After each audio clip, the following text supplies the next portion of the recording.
Владимир Семенович Высоцкий в истории жизни русской души, отраженной в его рвущейся в клочья поэзии, это одно из самых убедительных доказательств того, чем жива эта душа.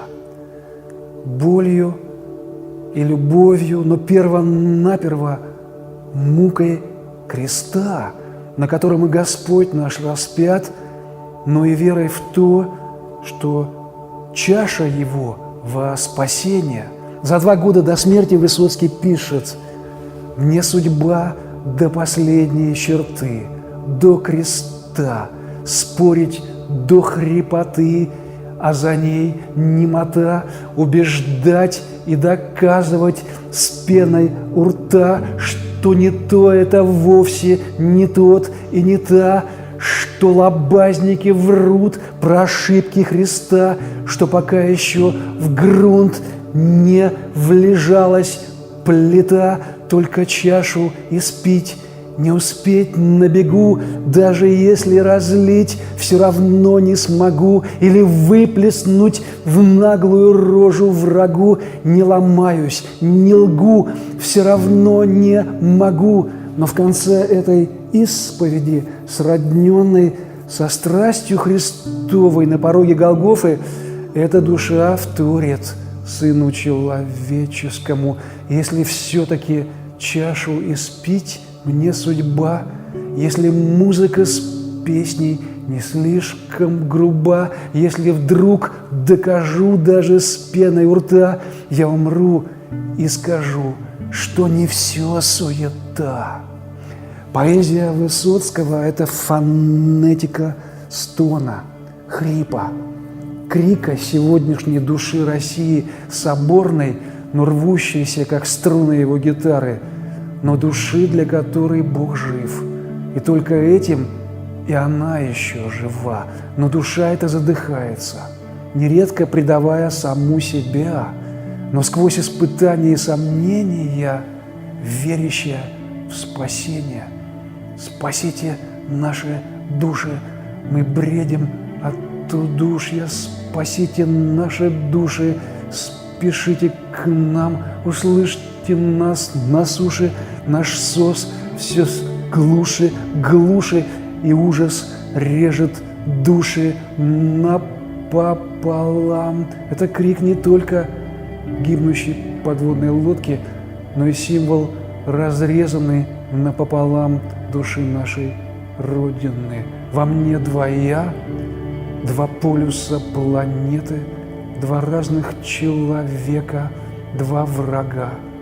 Я лишнего и в мыслях не позволю, когда живу от первого лица, но часто вырывается на волю 2 «я» в обличье подлеца, и я борюсь, давлю в себе мерзавца. О, участь беспокойная моя, боюсь ошибки. Может оказаться, что я давлю не то 2 «я». Я больше не намерен бить витрины и лица граждан. Так и запиши. Я воссоединю 2 эти половины моей больной, раздвоенной души, искореню, похороню, зарою, очищусь, ничего не скрою я. Мне чуждо это ее мое 2. Нет, это не мое 2 «я». А где мое истинное «и я» в споре этих 2 половин, одна из которых в гравитации ада тьмы, другая в гравитации неба? В душе поэта нарастает небо и вера в того, кто поможет найти. Если беден я, как пес один, и в дому моем шаром кати, ведь поможешь ты мне, Господи, не позволишь жизнь скомкати. Но ведь и душе надо помочь себе в вере, надежде, любови, чтобы встретиться с Господом уже здесь, на земле, душу сбитую утратами, дотратами, душу стертую перекатами. И если до крови лоскут истончал, золотаю золотыми я заплатами, чтобы чаще Господь замечал. Высоцкий не сразу начинает называть Его, Господа, по имени, пребывая вначале в Достоевском противоречии между человека-богом и бога-человеком. Оно отразилось, например, в том, как в своем известном «Я не люблю» он вначале написал: «Когда я вижу сломанные крылья, нет жалости во мне и неспроста.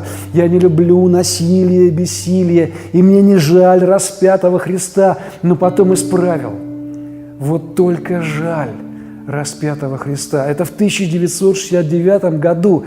Но какое восхождение поэта до предела душевной Голгофы в оставшиеся чуть больше 10 лет.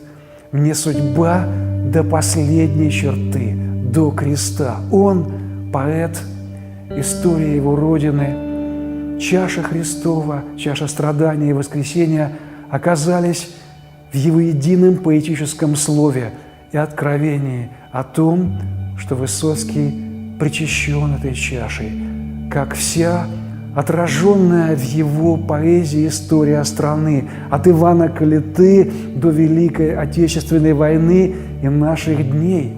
И нам надо причаститься и услышать хрипящую честность души поэта в круге жизни, в его натянутом нерве времени, в котором Высоцкий сыграл русского Гамлета, ответившего на вопрос Шекспира: «Порвалась дней связующая нить, как мне обрывки их соединить?» В начале спектакля на сцене легендарного театра на Таганке Высоцкий Гамлет поет стихи Бориса Пастернака: «На меня наставлен сумрак ночи, 1000 биноклей на оси, если только можно, Ава, Отче, чашу эту мимо пронеси, не пронести». Потому что единственный путь для живой души – это чаша, и только ею до сих пор жива Россия. И поэтому поэзия Высоцкого – это живая весть об этом для каждого из нас, чтобы мы сберегли себя и Родину. Я до рвоты, ребята, за вас хлопочу, может, кто-то когда-то поставит свечу. Владимир Высоцкий.